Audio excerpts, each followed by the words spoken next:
அண்மை செய்தி. திருவள்ளூர், திருவண்ணாமலை, விழுப்புரம் உள்ளிட்ட 9 மாவட்டங்களின் ஆட்சியர்கள் மாற்றம் செய்யப்பட்டிருப்பதாக அண்மை தகவல் கிடைத்திருக்கிறது. இது தொடர்பான மேலும் விவரங்களை தருவதற்காக செய்தியாளர் நந்தினி இணைப்பில் இருக்கிறார். நந்தினி, வணக்கம். தற்பொழுது 9 மாவட்டங்களின் ஆட்சியர்கள் மாற்றம் செய்து தமிழ்நாடு அரசு உத்தரவு பிறப்பிக்கப்பட்டிருக்கிறது. இந்த மாற்றத்திற்கான காரணம் என்ன? எந்தெந்த மாவட்ட செயலாளர்கள் மாற்றப்பட்டிருக்கின்றனர்? கூடுதல் விவரங்கள். வணக்கம். பல்வேறு ஐஏஎஸ் அதிகாரிகள் பணியிடம் மாற்றம் செய்து தமிழ்நாடு அரசு உத்தரவு பிறப்பித்திருக்கிறது. அதிலும் குறிப்பாக 9 மாவட்ட ஆட்சியர்கள் பணியிடம் மாற்றம் செய்யப்பட்டிருக்கிறார்கள்.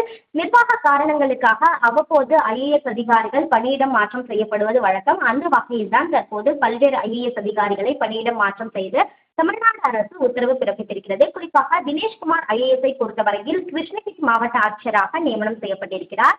ஷேக் அப்துல் ரஹ்மான் ஐஏஎஸ் விழுப்புரம் மாவட்ட ஆட்சியராகவும், மோகனச்சந்திரன் ஐஏஎஸ் திருப்பத்தூர் மாவட்ட ஆட்சியராகவும் நியமனம் செய்து தமிழ்நாடு அரசு உத்தரவு பிறப்பித்திருக்கிறது.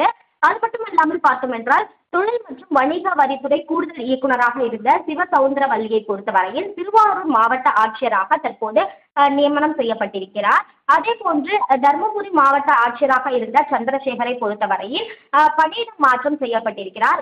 அதே போன்று பூங்குடி ஐஏஎஸ்ஐ பொறுத்தவரையில் திண்டுக்கல் மாவட்ட ஆட்சியராக இடமாற்றம் செய்து தமிழ்நாடு அரசு உத்தரவு என்பது பிறப்பித்திருக்கிறது. 9 மாவட்ட ஆட்சியர்கள் இடமாற்றம் செய்யப்பட்டிருப்பதோடு பல்வேறு துறை சார்பான ஐஏஎஸ் அதிகாரிகளையும் பணியிடம் மாற்றம் செய்து தமிழ்நாடு அரசின் தரப்பில் உத்தரவு பிறப்பிக்கப்பட்டுள்ளது குறிப்பிடத்தக்கது.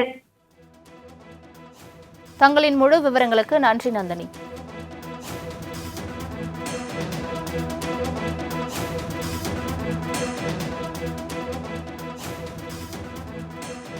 அண்மை செய்தியை பார்த்து வருகிறோம். திருவள்ளூர், திருவண்ணாமலை, விழுப்புரம் உள்ளிட்ட 9 மாவட்டங்களின் ஆட்சியர்கள் மாற்றப்பட்டிருப்பதாக தற்போது அண்மை தகவல் கிடைத்திருக்கிறது. தமிழ்நாடு அரசு இந்த உத்தரவை பிறப்பித்திருக்கிறது. தருமபுரி மாவட்ட ஆட்சியராக சதீஷ் ஐஏஎஸ் நியமனம் செய்யப்பட்டிருப்பதாக தமிழ்நாடு அரசு தரப்பில் உத்தரவு பிறப்பிக்கப்பட்டிருக்கிறது. தமிழகத்தில் 9 மாவட்ட ஆட்சியர்கள் இடமாற்றம் செய்யப்பட்டிருக்கின்றனர். திண்டுக்கல் மாவட்ட ஆட்சியராக சரவணன் ஐஏஎஸ் நியமனம் செய்து தமிழ்நாடு அரசு உத்தரவை பிறப்பித்திருக்கின்றனர்.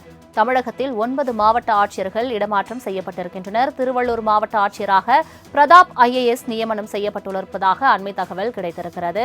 9 மாவட்டத்தின் ஆட்சியர்கள் தற்போது மாற்றப்பட்டிருக்கின்றனர். திருவள்ளூர், திருவண்ணாமலை, விழுப்புரம் உள்ளிட்ட 9 மாவட்டங்களின் ஆட்சியர்கள் இடமாற்றம் செய்து தமிழ்நாடு அரசு உத்தரவை பிறப்பித்திருக்கின்றனர். தருமபுரி மாவட்ட ஆட்சியராக சதீஷ் ஐஏஎஸ் நியமனம் செய்து தமிழ்நாடு அரசு உத்தரவை பிறப்பித்திருக்கிறது. இது தொடர்பான அண்மை செய்தியை பார்த்து வருகிறோம். தமிழகத்தில் 9 மாவட்ட ஆட்சியர்கள் இடமாற்றம் செய்யப்பட்டிருக்கின்றனர். திண்டுக்கல் மாவட்ட ஆட்சியராக சரவணன் ஐஏஎஸ் நியமனம் செய்து தமிழக அரசு உத்தரவை பிறப்பித்திருக்கிறது.